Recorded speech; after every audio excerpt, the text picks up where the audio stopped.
മിശിഹായിൽ പ്രിയമുള്ള സഹോദരീ സഹോദരന്മാരെ, പ്രിയമക്കളെ,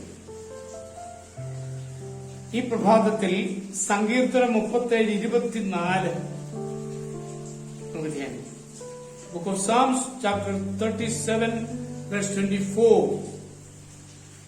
അവൻ വീണേക്കാം, എന്നാൽ അത് മാരകമായിരിക്കുകയില്ല. കർത്താവ് അവന്റെ കയ്യിൽ പിടിച്ചിട്ടുണ്ട്. ലാൽ ബഹദൂർ ശാസ്ത്രി വളരെ ബുദ്ധിമുട്ടിയാണ് സ്കൂൾ വിദ്യാഭ്യാസം പൂർത്തിയാക്കിയത്.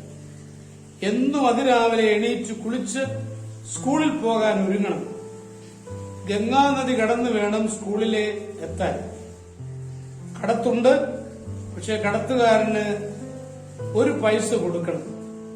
മറ്റുള്ളവരെ ബുദ്ധിമുട്ടിപ്പിക്കാൻ ശാസ്ത്രി ഒരിക്കലും തയ്യാറായിരുന്നില്ല. എന്നും വീട്ടിൽ നിന്നും എങ്ങനെയാണ് പൈസ ചോദിക്കുക? അതുകൊണ്ട് പൈസ ഇല്ലാത്ത അവസരത്തിൽ ഷർട്ടും മുണ്ടും ഊരി പുസ്തകത്തിൽ ചുറ്റിവെക്കും. സാവധാനം നദി നീന്തി അക്കരയെത്തും.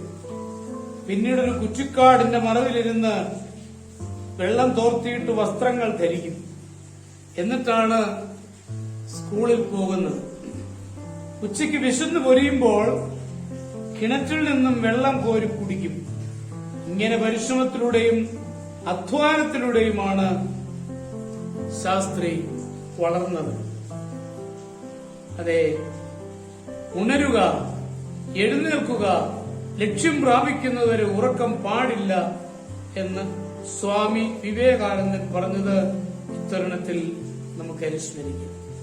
നമ്മുടെ കർത്താവിശ്വമിശിഹായുടെ കൃപയും പിതാവായ ദൈവത്തിന്റെ സ്നേഹവും പരിശുദ്ധാത്മാവിന്റെ സഹവാസവും പരിശുദ്ധ അമ്മയുടെ മധ്യസ്ഥതയും നിങ്ങളെല്ലാവരോടും കൂടി ധാരാളമായിട്ടുണ്ടായിരിക്കും, എപ്പോഴും എപ്പോഴും എന്നേക്കും. ആമേൻ.